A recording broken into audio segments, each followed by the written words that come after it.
और झारखंड की नई शराब नीति की नियमावली इन दिनों चर्चा में है। उसे लेकर विपक्ष की तरफ से आपत्तियां दर्ज कराई गई हैं। बाबूलाल मरांडी इसकी विसंगतियों को लेकर राज्यपाल के पास पहुंचे और उन्होंने राज्यपाल महोदय से आग्रह किया है कि जो इस नीति में गड़बड़ियां दिखाई दे रही हैं या जिन गड़बड़ियों का अंदेशा है उन्हें दुरुस्त कराया जाए। तो बाबूलाल मरांडी राजभवन पहुंचे और संतोष गंगवार जी से मिले और उन्हें एक पत्र सौंपा और कहा है कि एक नए घोटाले की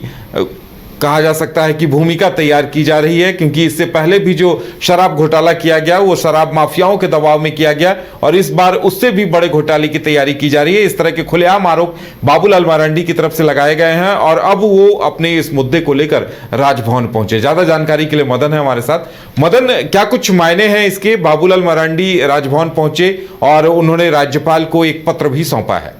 देखिए, सीधे तौर पर जो 15 मई को झारखंड में हेमंत सोरेन सरकार की कैबिनेट के द्वारा जो फैसले लिए गए उसमें नई शराब नीति, खुदरा बिक्री को लेकर के, दुकानों के आवंटन को लेकर के नियमावली बनाई गई और एक शराब नीति नई बनी। अब सीधे तौर पर बाबूलाल मरांडी जब राज्यपाल के पास पहुंचे हैं तो वो ये कह रहे हैं कि ये सरकार अपने इस अब तक के कार्यकाल में 2 बार शराब नीति बदल चुकी है, जिससे न कि राज्य में राजस्व की बढ़ोतरी हुई और न यहाँ के लोगों को रोजगार मिल पाया। अब फिर से एक बार नए तरीके से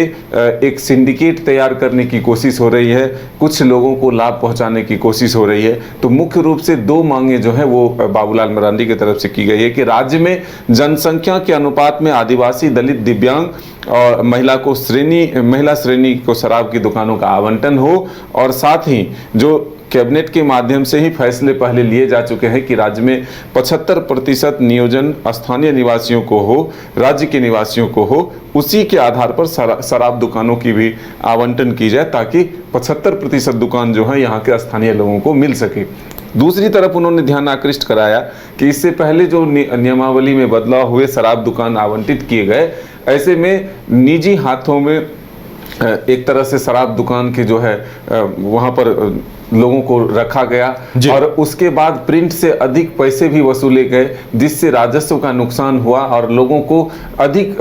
व्यय करना पड़ा, अधिक पैसा चुकाना पड़ा। लेकिन सरकार को उससे राजस्व वृद्धि नहीं हुई, राजस्व की प्राप्ति नहीं हुई। और अब जो नियम लाया गया है, जिस नियमावली के तहत दुकान आवंटित हो रहे हैं, ऐसे में एक लोग को एक जिला में 3 यूनिट यानी कि 9 दुकान मिल सकते हैं और राज्य भर में 36 दुकानें मिल सकती है। तो ये कहीं ना कहीं एक बड़ा गेम है, बड़ा प्लानिंग है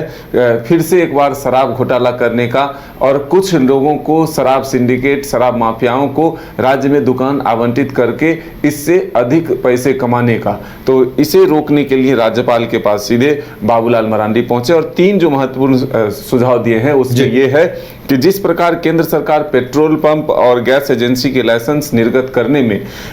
दलितों, आदिवासी, महिलाओं, दिव्यांगों और सेना से सेवानिवृत्त जवानों को प्राथमिकता देते हैं, उसी प्रकार राज्य में सरकार भी गरीब आदिवासी महिलाओं को जनसंख्या के आधार पर एवं सेना के सेवानिवृत्त जवानों के लिए देसी एवं विदेशी शराब दुकान आवंटित करने का प्रावधान लाए। दूसरा, नई उत्पाद नीति में एक व्यक्ति एक दुकान को मानक मानकर एक व्यक्ति या प्रतिष्ठान को पूरे राज्य में एक ही शराब दुकान आवंटित हो, जिससे ताकि ज्यादा से ज्यादा लोगों को व्यवसाय करने का मौका मिल सके। तीसरा जो महत्वपूर्ण है वो है कि जिस प्रकार राज्य सरकार ने निजी क्षेत्रों में राज्य के लोगों के लिए 75% आरक्षण का निर्णय कैबिनेट से लिया है, उसे शराब दुकानों के आवंटन में भी लागू करे। तो ये 3 महत्वपूर्ण सुझाव जो हैं वो राज्यपाल के माध्यम से बाबूलाल मरांडी ने। मदन, देखिए, बाबूलाल मरांडी जिन मुद्दों को उठा रहे हैं, इससे पहले भी उन्होंने ट्वीट किए थे तो उन्होंने कई आरोप लगाए थे और कहा था कि एक ही कंपनी या एक ही आदमी कई दुकानों को, सैकड़ों दुकानों को ले सकता है और लगता है उनकी ये कोशिश है कि शराब माफिया हावी ना हो। अब देखने वाली बात ये होगी कि इस पर राज्यपाल क्या एक्शन लेते हैं। मदन,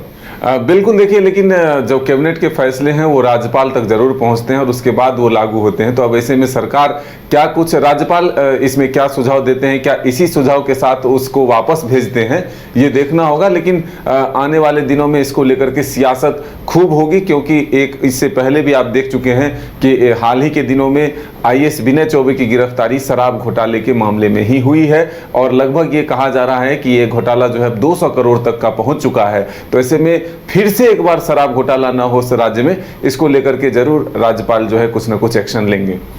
चलिए मदन, हमारे साथ जुड़ने के लिए और तमाम जानकारी देने के लिए बहुत बहुत धन्यवाद। तो देखने वाली बात यह होगी कि बाबूलाल मरांडी जिन मुद्दों पर ध्यान आकृष्ट करा रहे हैं उसे लेकर आगे क्या कुछ निर्णय होता है।